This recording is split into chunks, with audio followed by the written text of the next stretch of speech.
In the year 3036, a dangerous virus appeared in Japan, turning those infected into zombies, but not the ordinary kind.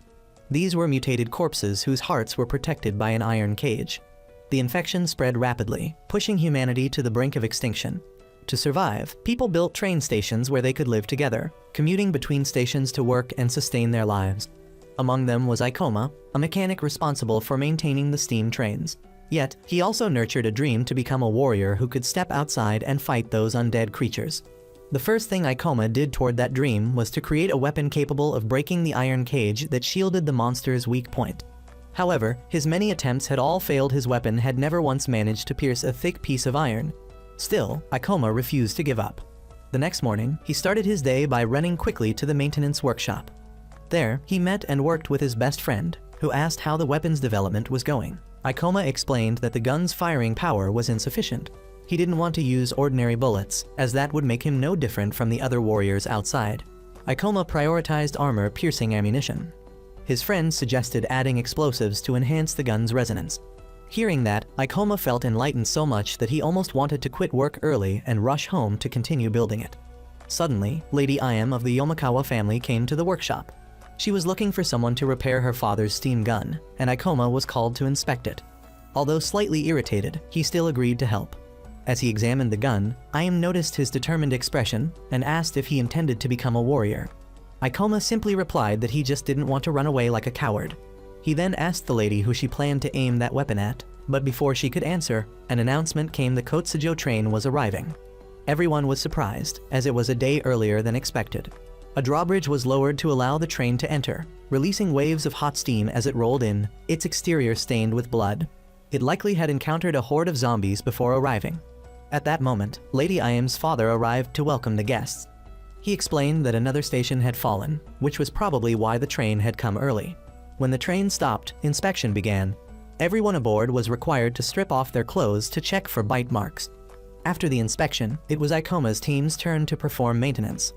While the others worked above, Ikoma and his friend went beneath the train's wheels. There, Ikoma found many crushed remains of zombie parts, which he secretly pocketed to bring home for study. As the two were investigating, his friend suddenly called him to look outside. A beautiful young lady had just stepped off the train. For some reason, when Ikoma looked at her, he felt an inexplicable sense of familiarity. It turned out she was a guest of Lady Ayam's father, Lord Kensho. Shortly after, another person dressed in white also disembarked, and they both departed together. At that moment, a commotion broke out during the infection inspection process. One man was suspected of being bitten and tried to escape. He was quickly surrounded and about to be executed when Ikoma rushed out to protect him. Ikoma insisted that the man was not infected, and even if he had been bitten, he should be quarantined for 3 days to observe for symptoms. Of course, no one cared to listen to a lowly worker like him. Instead, the soldiers turned on Ikoma, beating him for daring to speak out. During the scuffle, a few zombie remains accidentally fell out of Ikoma's pocket, making the soldiers suspect him as well. The accused man took advantage of the chaos and tried to flee, but was immediately shot dead. His blood was red, proving he wasn't infected. Ikoma was furious that no one had listened to him. Then, Lord Kensho appeared, ordered his men to beat Ikoma again, and had him imprisoned under 3 days of surveillance. That night, as Ikoma tried to find a way to escape, the girl from earlier came to see him.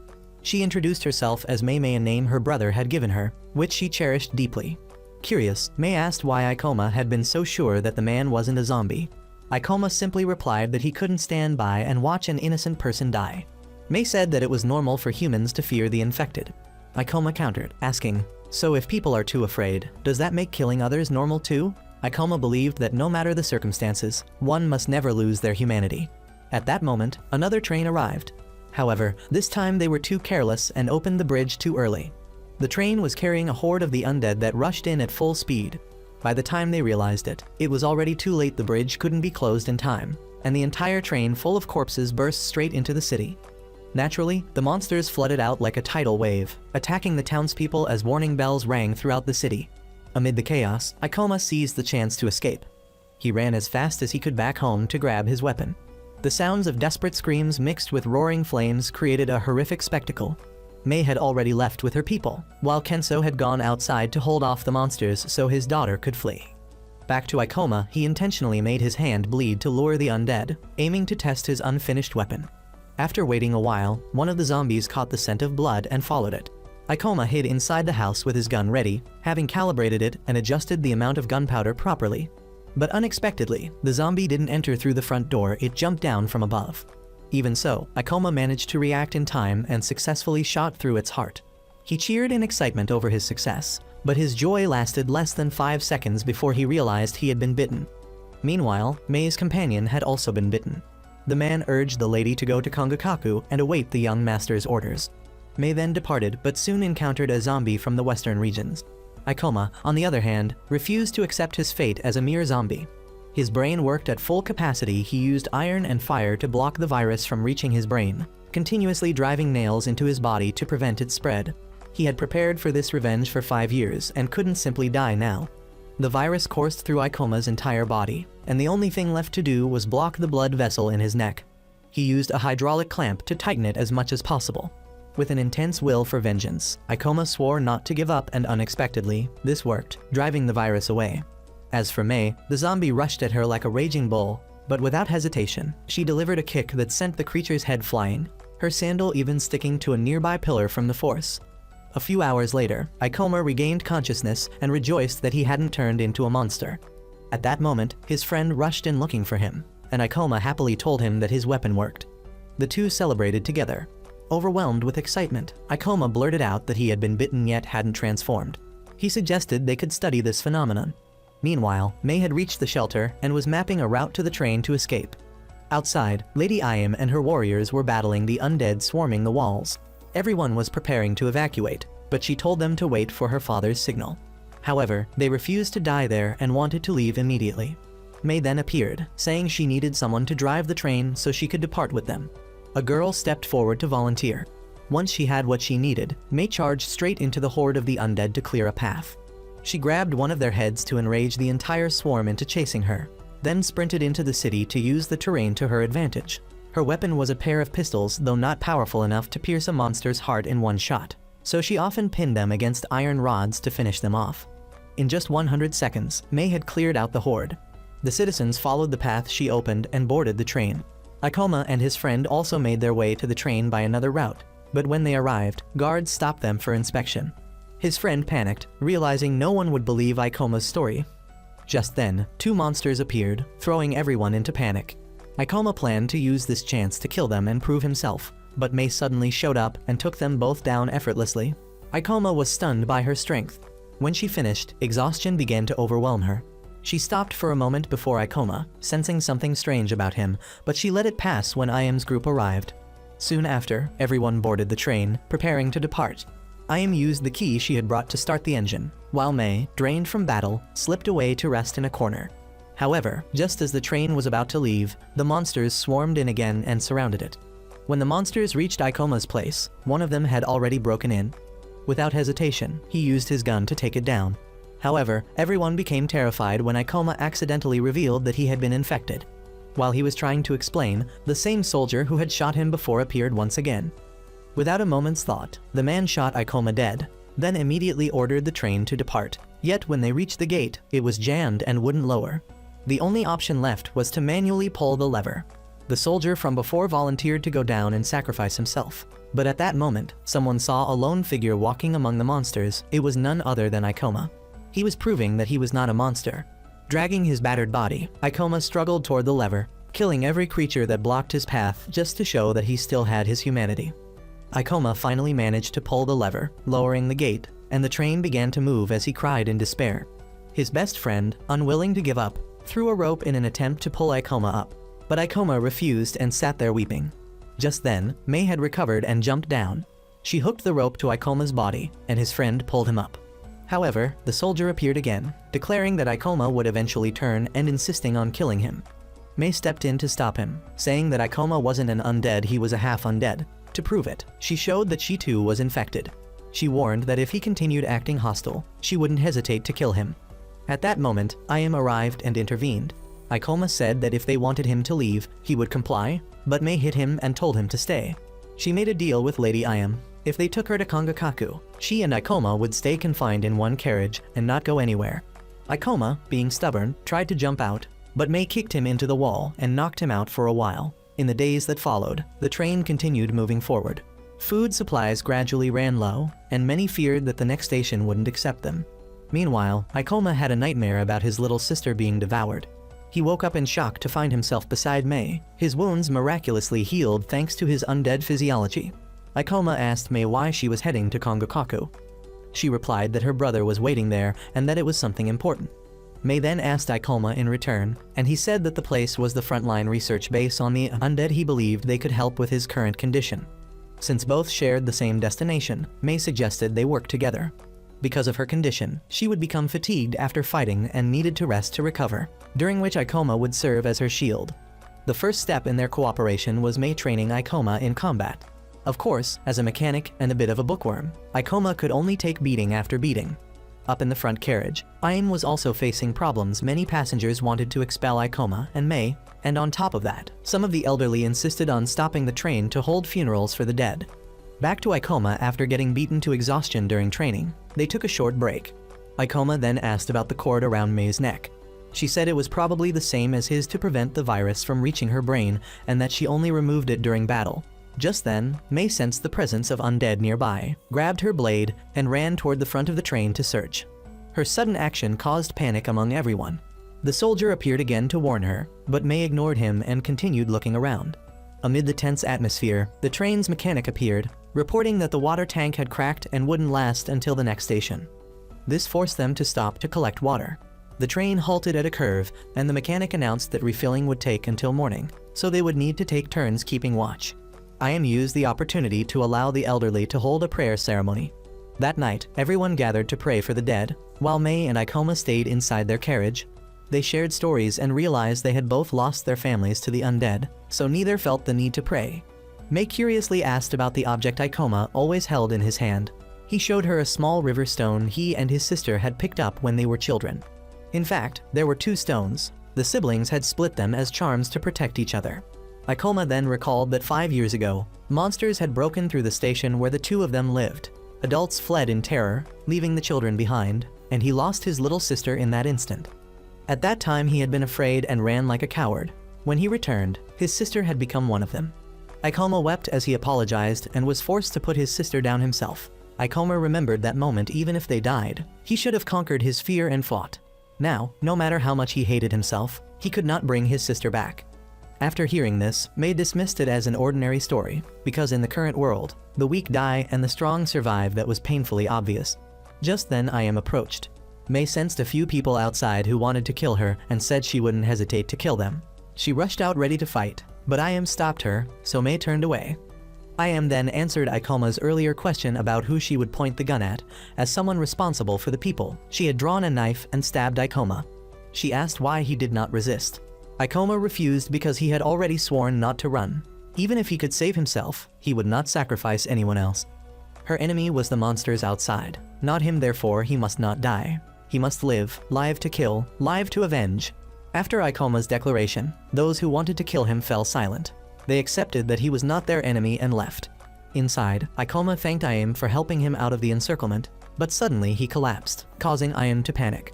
She saw his wounds weren't healing and hurried to give first aid, but his eyes had already turned a murky red. Outside, Mei inadvertently exposed something about half-undeads, that they didn't eat normal food but drank fresh blood, which made people recoil in horror. But Mei had only been hunting a hidden undead she'd sensed since morning, and it appeared by the fire. Without hesitation she lunged and killed the monster. Someone shouted that she was pregnant, surprising Mei. Inside the train, Ikoma had pinned Ayam down in an attack. As he was about to bite her, the soldier Kiru appeared and stopped him. Thanks to that blow, Ikoma came to his senses. Kiru, furious, assumed Ikoma had turned and intended to deal with him, but Mei entered to announce that the undead were approaching. Outside, the monsters began to swarm and attack, forcing the train to depart even though it was still unrepaired. Mei wanted to go out and fight, but the warriors refused, fearing she and Ikoma might turn on them. Not long after things calmed, the incidents Ayam's assault and Mei's episode caused the people to lose faith and distrust the half-undead. They no longer wished to live in fear and turned against Ayam, believing she was no longer fit to lead. She admitted it and relinquished command to a civilian ringleader. Once in power, he ordered the train to head straight up the mountain because it was the quickest route to Kongokaku.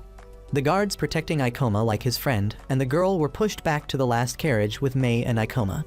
Fortunately, his friend Kurama still managed to bring Ikoma's weapon to them, because he knew his friend would refuse to be ordered around. At that time, Mei was hungry and considered eating the girl accompanying Kurama. Meanwhile, the rabble outside planned to abandon Ikoma's carriage. Before they could act, a pack of undead ambushed along the mountain path and leapt onto the carriage. They were led by an undead who had practiced swordsmanship in life, wielding twin blades and slashing the people with ease. Ikoma and Mei were still locked inside and couldn't fight outside. Word reached the front carriage. The civilian leader decided to cut off the carriage to minimize losses because of his foolish decision. However, Ayame and her people chose to handle the monster themselves. Her group led the warriors to gather and defend, repelling wave after wave of attackers. At that moment, Kiryu ran off with some idea, and Ikoma's group also refused to sit idle and broke out of the carriage to escape. Stepping outside, however, was not easy because the train frequently entered tunnels. One of Kurama's group suggested a solution. After 3 more tunnels, there would be a long open stretch between them, which they could use. Back with Ayame's group, one of her members had been bitten. That man decided to carry out a suicide bombing, dragging along many undead with him, but even that did not reduce their numbers. At that moment, Kiryu returned. This time, he carried a katana and fought like a true swordsman. After dealing with the lesser monsters, the undead swordsman crept back to the scene.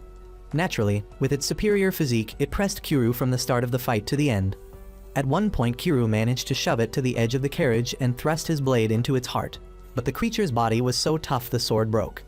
To Kiryu's shock, it slashed back across his abdomen and he was gravely wounded. Seeing this, everyone opened fire to force the monster to retreat and rushed to drag Kiryu to safety. The situation was extremely dire.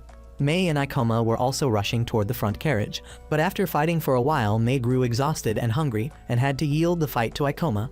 He then tied Mei to the side of the carriage and left Kurama to keep watch over her. However, Ikoma himself began showing signs of hunger and fatigue, yet he pressed on. When he reached Ayame's carriage where they were struggling with the sword-wielding monster, Ikoma shouted that he needed blood to fight that fiend. In response, Ayame agreed to give him blood on one condition, that he help her fight. Once he received the blood, Ikoma fully recovered and with a single strike easily felled the monster. Everyone's attitude changed and they cheered in victory. Ayame reclaimed command, and they accepted Mei and Ikoma as guardians under a blood contract. They would take turns donating blood when either of the two needed it. The train then continued straight toward Kongakaku. In the days that followed, Ikoma worked with the machinists to upgrade weapons for the warriors. He developed a rocket-propelled round capable of piercing a zombie's thorax, and he plated sword blades with the metal taken from around the monster's hearts so the swords would be more durable. Mei, meanwhile, integrated with the populace, often mediating disputes and earning their trust. Suddenly, the train braked sharply. An announcement said Yashiro Station was not responding, but smoke signals were seen, meaning it had not yet been overrun by the undead and survivors might remain. Ayame ordered everyone to prepare for a rescue. After inspecting the station, they found a watchtower had fallen across the tracks and they could not pass. If they turned back and took the Nagi Mountain Pass via Ishikoki Station, it would cost an extra 10 days, and their food would not last. They had intended to resupply here, but now had to take in refugees. According to the locals, 3 days earlier a black smoke swept through, seeping through walls and turning everything into hell. At that point, Mei met an acquaintance among the refugees, and the two slipped outside to talk. He recounted that 20 days ago, the shogunate had stockpiled weapons not to fight the undead, but to kill people. He asked Mei to report this suspicious activity to the young master, and offered his help if needed. He also warned Mei to be cautious in her actions, otherwise she too would be discarded by the young master like he had been. Do your duty while you are still human.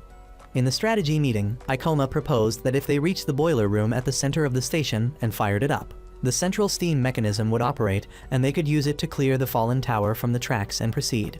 However, intelligence reported that the boiler room was a nest of monsters.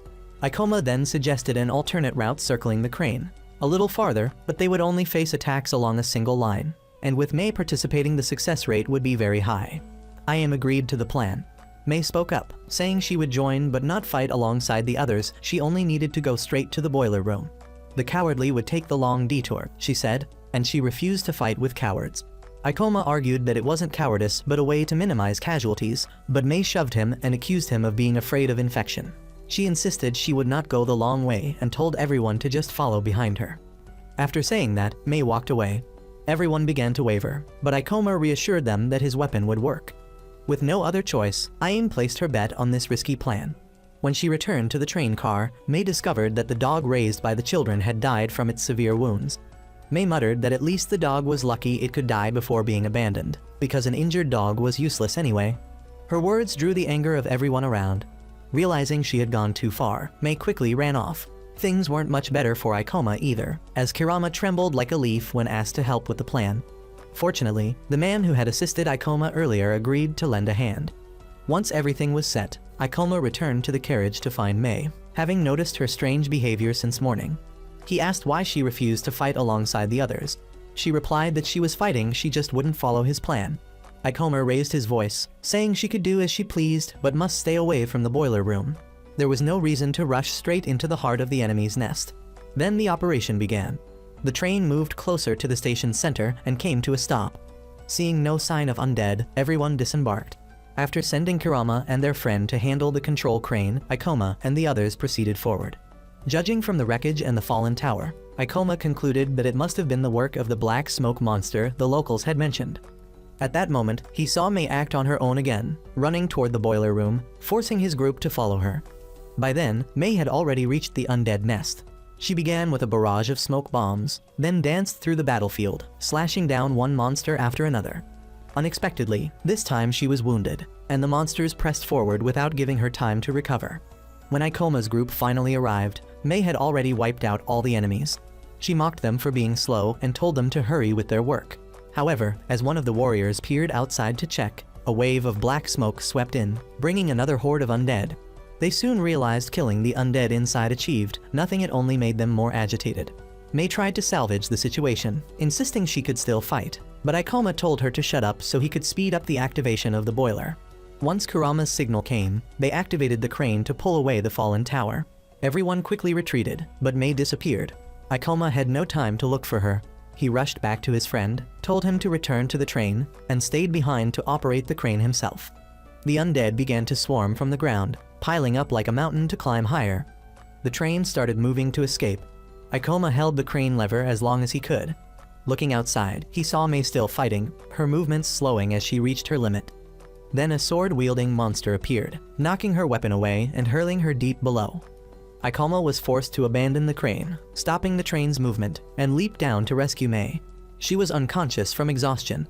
To make matters worse, a massive creature emerged, destroying everything in its path, the black smoke itself. The monster charged at the train, forcing the driver to reverse back to the station. Once they reached it, the gates were sealed. Fortunately, the support fire from the station slowed the creature enough for them to shut the gates in time. It turned out the black smoke was a conglomeration of countless undead fused together. In her dreams, May relived the moment her comrades were slaughtered while she could do nothing, a memory that had haunted her ever since. She woke up to find herself trapped under rubble. Ikoma soon arrived and, seeing her pain, tried to free her. May blamed herself for the failure of the plan. Ikoma agreed it was her fault, but also his, since he had abandoned the crane lever when she fell. Both had failed equally. He guessed the others must be deeply disappointed in them, so they could not die there, yet they had to get out and help the others. Meanwhile, Ayame and her people considered retreating through Mount Nagi since they couldn't get past the monster, but the driver argued it was impossible if the creature decided to chase them. Someone spoke up, saying that when the monster rammed its head into the gate earlier, most of the horde had been scattered, so maybe, if they tried, they could make it through. Besides, since the crane tower had only been half cleared, they could take the risk if they were willing to accept a bit of damage to the train. Kurama asked about the two people left behind. Naturally, everyone agreed to abandon them. One had acted recklessly, and the other had abandoned the mission midway, endangering everyone. They would simply have to face the consequences of their own choices. Deep underground, Ikoma was struggling desperately, but could barely save May. She told him to leave her behind, the weak always die. That's just how it is. Ikoma asked her in return, then when do the weak ever become strong? He gathered everything he could find around them and built a makeshift pulley system. Even if May had given up, he hadn't. But the rope of Ikoma's device soon snapped from overload. At that moment, May's body began reacting. She had reached her limit and was on the verge of turning into a full zombie. This time, May was truly terrified, screaming that she didn't want to die. Ikoma gave her his blood to drink, realizing that if a half-zombie went too long without feeding, they would completely turn. But the scent of fresh blood soon attracted the undead. Ikoma decided to deal with them first before returning to save May. He cut himself with a knife, using his own blood as bait to draw the monsters away. He admitted that he was weak, but that didn't mean he would give up. He detonated explosives to collapse part of the tunnel, blocking their path, but the undead still poured in and attacked him. He fought with all his might as they surrounded him, more and more of them coming from every direction. Meanwhile, Mei once again dreamed of the past, the moment when her mother was accidentally killed, and the warriors had turned their blades on her too, until her brother came to save her. When Mei awoke, she found herself rescued and being treated for her wounds. As soon as she could move, she ran to look for Ikoma. He lay battered on the ground, but thankfully, still breathing. Mei questioned why they were even alive. They weren't strong, but there was no time for reflection. The undead were coming again, and they needed to get out. The group hurried back to the train. Strangely, the black monster did not pursue them, instead forcing its way into the tunnel. Mei explained that it was collecting corpses. The undead were greedy creatures, consuming anything, human or not, to grow stronger. Ikoma then returned to the crane to finish moving the fallen tower. Mei told the others that to kill the black smoke, they had to aim for its heart. Someone suggested using the train's 48-pound cannon to destroy it, but Mei said that wouldn't be enough. The undead would shield it. Her strategy was to use the cannon to expose the heart first. Once revealed, they would strike. She would take responsibility for the finishing blow, as she had recovered enough to fight. When Ikoma finished, the train began to move again. The monster, having absorbed enough bodies, resumed its chase. The main cannon was prepared, with Kurama in charge of firing. The first shot went off too early, causing the undead to swarm onto the train, but Kiryu and Ikoma swiftly cleared them out. On the second attempt, Kurama steadied his aim and successfully blew off the black smoke's head, exposing the heart. The rest was up to Mei. She leapt high into the air and saw that the heart was actually a living undead creature. Without hesitation, Mei plunged forward and destroyed it.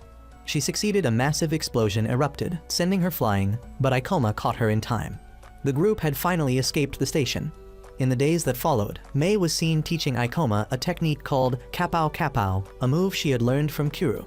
Everyone was impressed by Ikoma's ability to imitate techniques so quickly, and they wondered how Kiryu would react to seeing his swordsmanship reproduced so perfectly. Kiryu's reaction, however, was to give Ikoma a good beating, claiming that merely copying a technique was nothing to be proud of, a childish act, as Mei bluntly called it, scolding Kiryu for being narrow-minded. Kurama, amused by the argument, encouraged Ikoma to steal the move and use it again just to annoy Kiryu. At that moment, a loud shout came from above. They had spotted a station. It was Shitori Station, a place they hoped would finally bring peace after their long, grueling journey. The sight of people living there made everyone aboard the Kotsujo breathe a sigh of relief. At last, they had found a place inhabited by humans, somewhere they could rest and resupply. After arriving at Shitori Station, Ayame and the group met with the station's lord to discuss docking the Kotsujo. And during that time, they also realized the essential supplies needed for the upcoming journey, such as data iron, an important material used to craft high-penetration reaction bullets thanks to its low vaporization point, as well as replacement parts for repairing the train. Along with clothing and medicine, everything had to be replenished urgently, as they were only allowed to stay until the 8th, which was tomorrow. That day also happened to be the Tanabata Festival, a traditional celebration where people wrote their wishes on paper strips and hung them on bamboo trees. Although Kiryu argued that they didn't have time for such things, Ayame wanted to bring happiness to everyone, so she decided to hold the Tanabata Festival. She even used her own personal wealth to cover the expenses and assigned Ikoma to go shopping and prepare everything. News of the Tanabata Festival quickly spread throughout the train, filling the air with joy and excitement. Everyone eagerly wrote their wishes while the shopping group prepared to head into town to find bamboo and other necessary items. Laughter and playful teasing echoed as they got ready, creating a warm and hopeful atmosphere. Upon entering the town, Mei was overwhelmed by its beauty and liveliness, with vibrant decorations and splendid clothing everywhere. They split up to complete their tasks. One group headed to the repair shop, while the other group, including Mei as a bodyguard, went to buy food and other supplies. At the market, Kajika's bargaining skills were on full display. She didn't hesitate to complain about product quality and demand discounts. From bruised vegetables to fragile fabrics, nothing escaped her sharp eye. Meanwhile, elsewhere in the town, Ikoma and Kurama were searching for explosives to use as fuel for the reaction bullets. They happened to learn that Shitori had a tradition of launching fireworks during Tanabata, which opened up an opportunity for them to obtain what they needed. However, their conversation was interrupted by an arrogant samurai who demanded that his gun be repaired immediately without waiting in line. His insolence enraged Ikoma, who didn't hesitate to teach him a lesson in manners. He forced the man to pick up the screws he had dropped and told him to respect the blacksmith. After that, Kurama stepped in, gave the samurai a beating, and chased him away. During that time, Sukari, another member of the group, met a boy and shared the tragic story of the Hyusujo train, where the boy's father once worked, and how it had been overrun by Kabane and crashed into Aragane Station, the place they had just escaped from. Although the truth was harsh, Sukari believed it was better to tell the boy than let him wait for a father who would never return. Meanwhile, Kiryu was patiently waiting for an audience with the Lord of Shitori Station. Even as time passed and the waiting grew more hopeless, Ayame remained steadfast, believing that a bit more patience was needed. Her persistence was eventually rewarded when Yamazaki, an official, appeared. Ayame seized the opportunity to introduce the reaction bullet invented by Ikoma, and even had Kurusu demonstrate its power. The bullet easily pierced thick armor, proving its effectiveness against the Kabane. Deeply impressed, Yamazaki listened as Ayame cleverly offered the bullet's design as a gift, symbolizing mutual cooperation during hard times. Her proposal was accepted, and they were not only promised supplies, but also granted permission to leave their wounded and sick behind at Shitori Station. Meanwhile, a negotiation was taking place between Kogenta, a representative of the shogunate, and Inoku, a man known as the Ear of the Liberator. They discussed the incident from 10 years ago and Shitori's involvement, hinting at a complex power struggle quietly unfolding behind the scenes. Back with Mei's group, after a long, exhausting but successful day of shopping, they happily returned to the Kotsujo train, bringing back all the necessary supplies, especially the bamboo trees for preparing the Tanabata festival. They decided to have dinner together in town, but Mei quietly slipped away from the group, which made Ikoma worried, so he went to look for her. He found her sitting alone and handed her the blood flask she had forgotten. During their conversation, Mei shared her memories of Tanabata, her mother, and her real name Hazumi, a name Ikoma believed carried her mother's wish that she would always have enough to eat. Though Mei tried to act tough and mock the sentiment, deep down those memories still moved her. She also revealed her fear, the fear that one day she would turn into a Kabane, lose her mind, and attack her own friends. Hearing her honest confession, Ikoma made a vow, a promise that he would turn her back into a human, that he would wipe out all Kabane, restore the rice fields, and make sure she could eat her fill, just as her mother had wished. It was a seemingly insane and impossible promise, but it carried all of Ikoma's determination and feelings for her, and that promise touched Mei's heart, giving her a glimmer of hope and renewed faith in the future.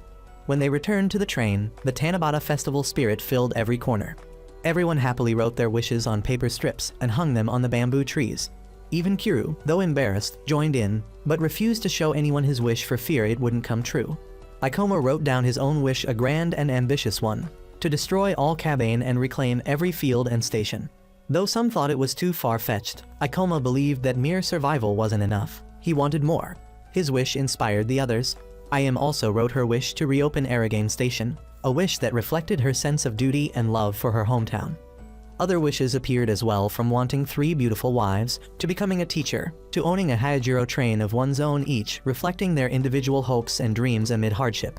And finally, Mei wrote her own wish, a simple yet deeply meaningful one, to eat a full meal.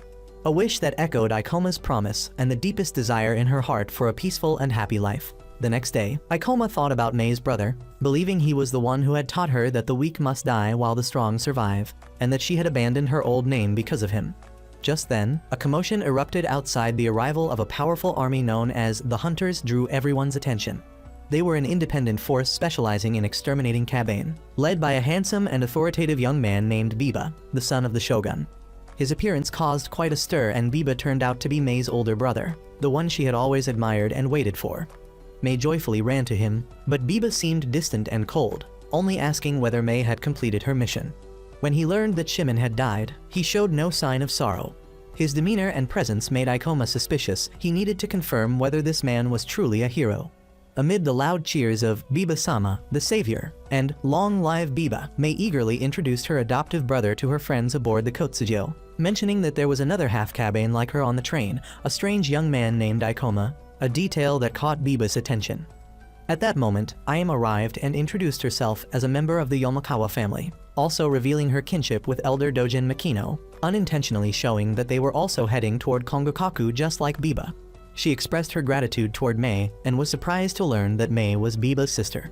However, Biba clarified that Mei was not his biological sister. He merely allowed her to call him brother.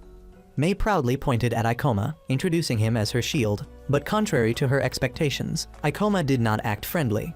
He immediately confronted Biba, bluntly questioning the cruel philosophy that the weak deserve to die that Biba had instilled in Mei's mind, creating an instant atmosphere of tension.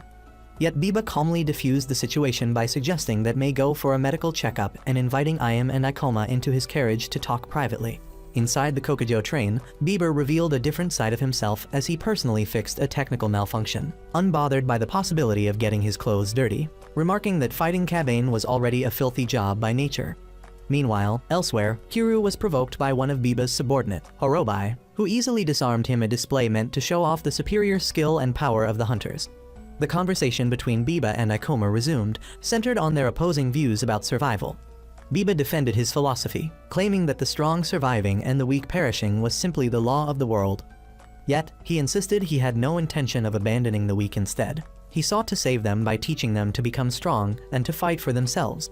He even used May as an example, saying that she saved herself by choosing to fight and become strong, a statement that directly challenged Ikoma's beliefs. Just as their argument grew heated, the station was suddenly attacked by a massive horde of Kabane. Ikoma rushed outside to fight, while Biba went to meet his troops and prepare for battle. When the fight began, Biba's hunter army demonstrated astonishing strength. After the artillery slowed the Kabane's advance, they charged beyond the walls, engaging the monsters head-on with light weapons, a bold and effective tactic that amazed those aboard the Kotsujo. Biba's Heijiro, the Kokujo, unleashed incendiary bombs, turning the battlefield into a sea of flames that incinerated the creatures. Biba watched the battle calmly, noting Ikoma's furious fighting and commenting on his high pain tolerance. He then assigned May to eliminate a special Kabane, and the appearance of another half Kabane among Biba's ranks caused great surprise. However, amid the fierce battle, another plot was unfolding in secret. Inoku, an assassin, approached Biba and revealed that he had been sent to kill him, but now wished to betray his master and side with Biba instead. Biba coldly rejected his offer, declaring that he had no use for such a man. In a desperate attempt, Inoku tried to attack, but Biba swiftly struck him down. As Inoku begged for his life, Biba showed no hesitation and killed him, stating that Inoku, harboring thoughts of betrayal, was weak and thus unworthy of mercy. Ikoma witnessed the entire act with his own eyes, filled with rage and disgust. Unable to hold himself back, he rushed at Biba, demanding to know why he had killed a man who was begging for help. Kurama immediately defended Biba, insisting that Biba had been the one in danger. Ayam had to step in and apologize for Ikoma's behavior. Biba, with calculated composure, took advantage of the situation, framing the incident as a failed assassination attempt and proposing that his forces escort the Kotsujo to Kongakaku. Although Ayam agreed, she couldn't shake the deep sense of unease that lingered within her. Later, when Ikoma spoke with Kurama, his suspicions seemed increasingly justified. If May had never been bitten by a Kabane, then perhaps she had been intentionally turned into a half Kabane. Painful memories from May's past suddenly resurfaced, the image of her brother saving her after their mother's death, but at the same time planting in her the cruel belief that her mother's weakness had led to her demise, and that in order to survive, she had to become strong and never rely on anyone again. Biba stripped her of the name Hatsumi and gave her a new one, May, meaning nameless, as a declaration of her new existence, that of a warrior with no past, whose only purpose was to fight. Returning to the present, Biba assigned May a new mission, to obtain the master key of the Kotsujo from Ayam.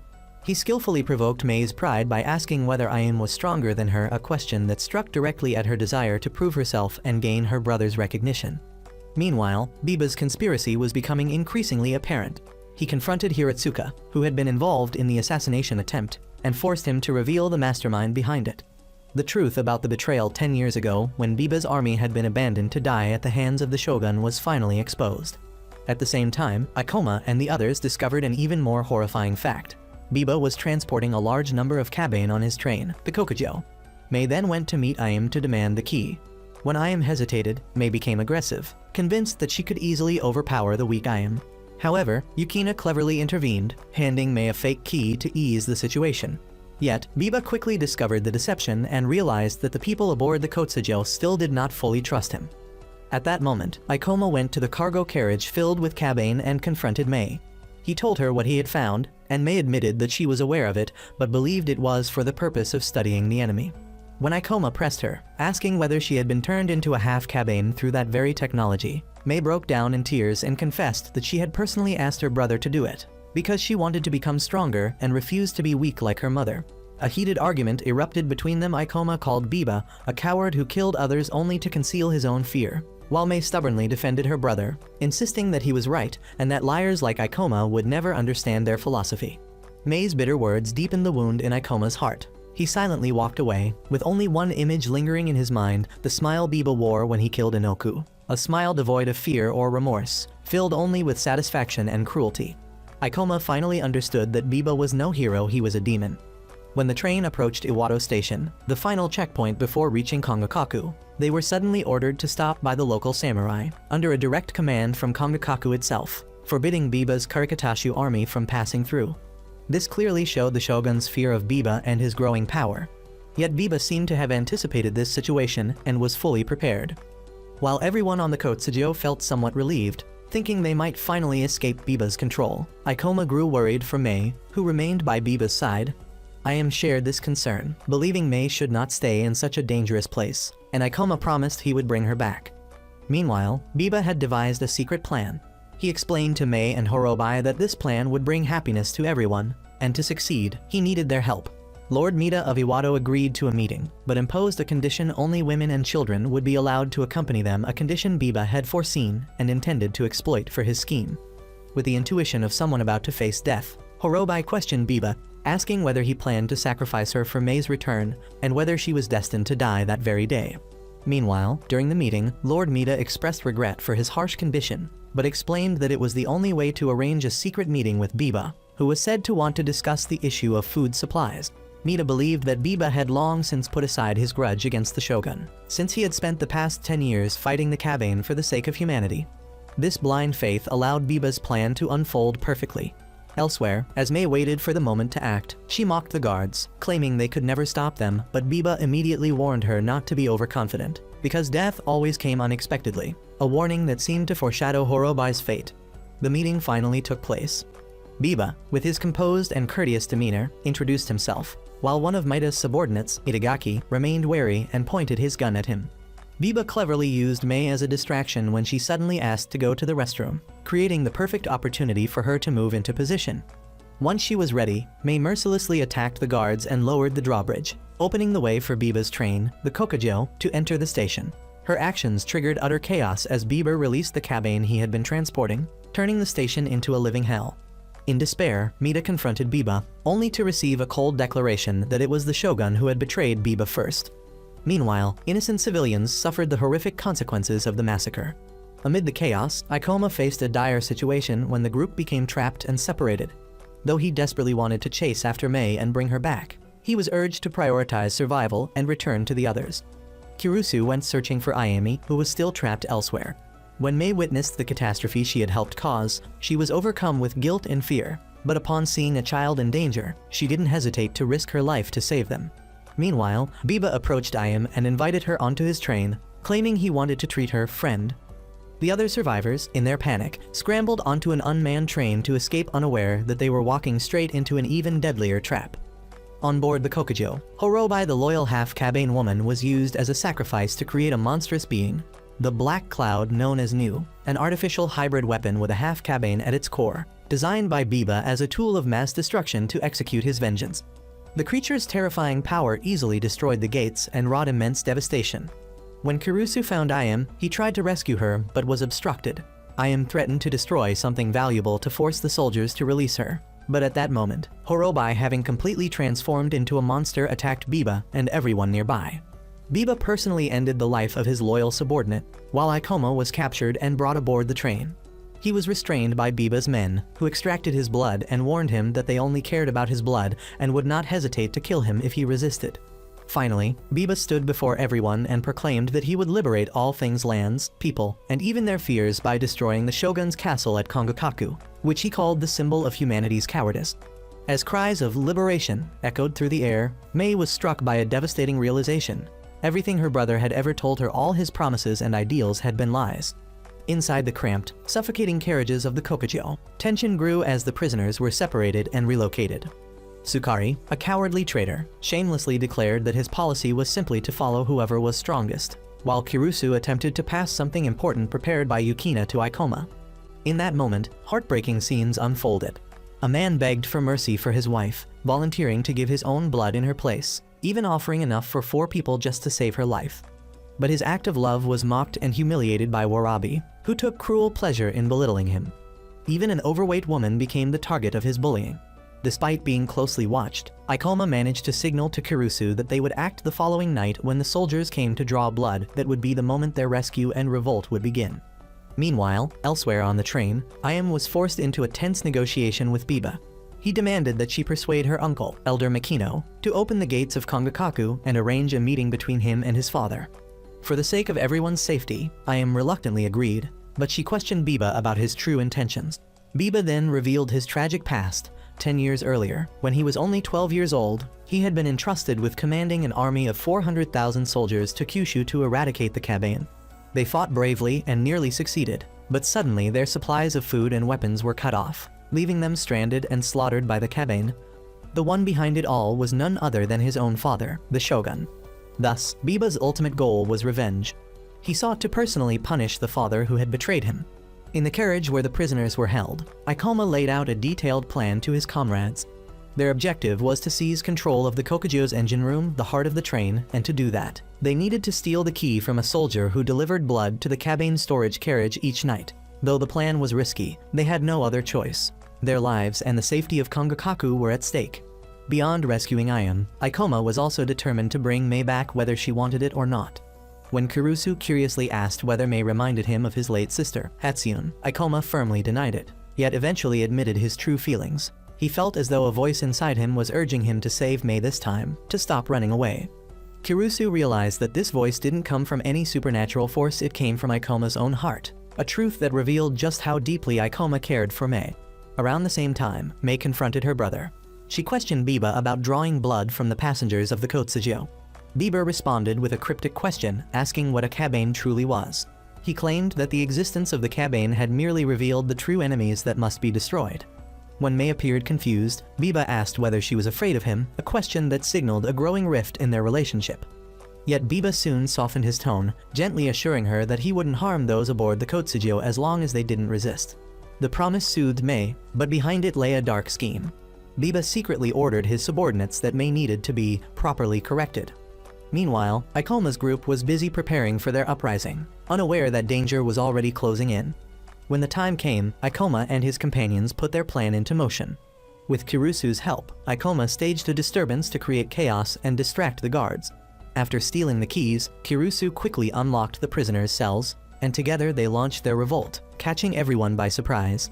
Sukari nearly became the first to be beaten before Ikoma stopped them, explaining that he had been their informant. When Warabi tried to attack Ikoma, Kurusu intervened and struck him down. However, as Ikoma and Kurusu advanced toward the engine room, they fell into a trap. Biba had already anticipated their plan and switched the keys, preventing them from entering. When Kurusu threw himself in front of Ikoma to shield him from gunfire, he was struck down, sacrificing his life heroically. Biba then appeared and mocked Ikoma, asking how it felt to lose his best friend, a question that ignited an overwhelming fury within Ikoma. In her desperation, Mei tried to resist her brother. She refused to kill Ikoma, declaring that she wanted to stay with her friends aboard the Kotsujo and live in a world without the undead, where she could eat her fill every day. However, Biba did not accept her defiance. He ordered his subordinates to seize her and inject her with a serum, one that seemed capable of controlling the mind, driving her into madness and making her blindly obey his commands. As Ikoma, consumed by grief over Kurama's death, rushed to attack Biba, Mei, under Biba's control, turned around and plunged her blade into Ikoma's heart, a merciless act that pushed the tragedy to its peak. With a satisfied smile, Biba praised her as "my Mei," while Ikoma, disbelief filling his fading eyes, collapsed, leaving behind a future shrouded in sorrow and uncertainty. In the mournful carriage, everyone held Kurama's body close, weeping in anguish as Biba's soldiers arrived, showing no respect. Unable to contain their rage, one of them screamed in fury, daring the soldiers to kill everyone, a cry of pure wrath and despair. Yet the remaining survivors tried to stay calm. They quietly carried Kurama's body back as Ayam recounted the political conspiracies surrounding the shogun's throne. She revealed that after Biba had been betrayed by his father, he harbored a deep grudge. Although Ayam tried to convince Biba that her kindness was not weakness, he ignored her. He declared that he would destroy his cowardly father's fortress and that Mei's sharp claws would bring the end to it all. Meanwhile, at Kongakaku, Elder Makino was attempting to reassure the citizens amid the news of Biba's rebellion.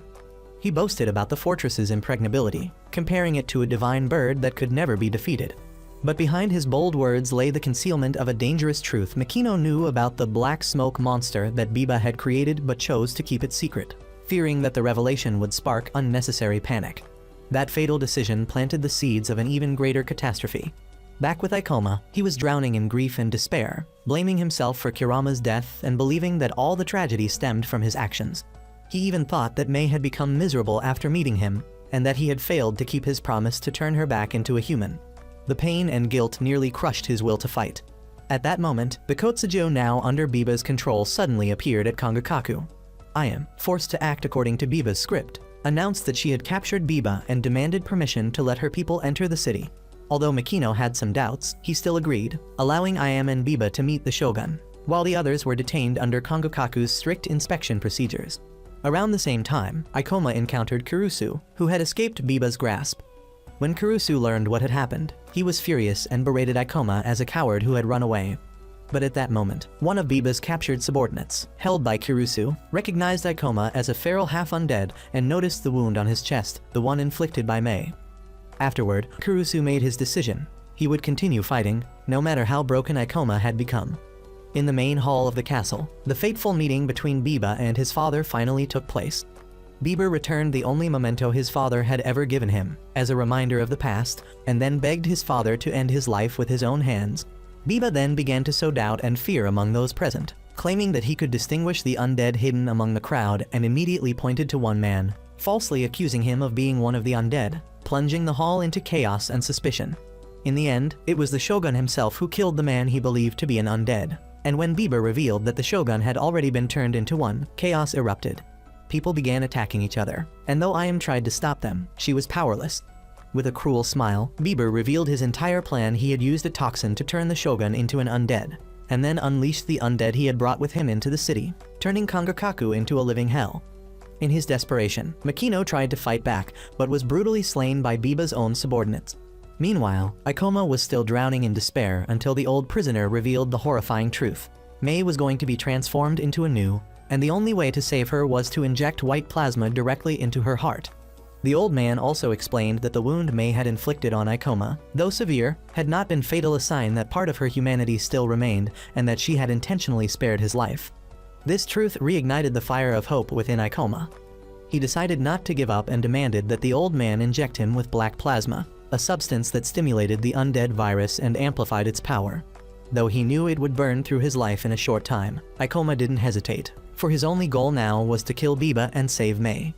In that moment, as the power of the undead surged through his body, Ikoma became the man he could be proud of, a hero willing to sacrifice everything to protect what he loved. By then, Mei had already been injected with the serum by Biba and was beginning to transform. In his monstrous and temporarily deranged state, Ikoma faced a fierce battle within himself. When Kurusu saw him in that condition, he didn't hesitate to remind him of his vow to kill Ikoma if he ever fully turned into an undead. Meanwhile, the old prisoner revealed another grim truth about the plasma. There was only one remaining dose of white plasma, meaning only one life could be saved, either Ikoma or Mei, and time was running out before Ikoma's mind would be completely consumed by the undead virus. At Kangakaku, Ayame was facing chaos and panic among the terrified citizens. They blamed her and the refugees for bringing disaster upon them, but Ayame stood firm and bravely declared that their true enemy was not the suffering people before them, but the fear and doubt within their own hearts. She urged everyone to escape Kangakaku together. Outside, Mei, now in her dark smoky form, was rampaging through everything in her path. Countless weapons were fired at her, but none could harm her. Inside her mind, countless red butterflies, symbols of all those who had died, fluttered around. She ran in terror but stumbled and fell, hearing voices accusing her, calling her a monster and telling her to die. The fear overwhelmed her, and the creature outside grew even more violent. One of Biba's subordinates reported that Mei would reach the fortress tower in about 30 minutes and ordered everyone to regroup in Sector 13 for extraction, but then suddenly froze. He had seen Ikoma. Ikoma, now like a starving beast, was tracking Biba by scent, killing anyone who stood in his way. Even Biba was shaken when he sensed Ikoma's presence. His soldiers moved to attack, but Kurusu appeared and defended him, cutting down waves of soldiers. Ikoma leapt onto the tracks to aid Kurusu. The soldiers, terrified, tried everything to kill him, and one of them even drove an entire train straight toward Ikoma, hoping to crush him with sheer force. As Ikoma tried to break free, several soldiers sacrificed themselves to hold him down, but now he was far too powerful. With one arm, Ikoma hurled the entire train into the air, sending it exploding in a massive blast. Yet in exchange for that overwhelming strength, the virus was spreading rapidly through his body. His vision was starting to blur. Kurusu rushed over in worry, and fortunately, Ikoma was still alive. Just then, a surviving soldier lunged toward Ikoma to attack, but Ikoma swiftly disarmed him. Then came his judgment. Because the man had killed too many, he had to pay the price. Ikoma shot him straight through the heart, killing him instantly.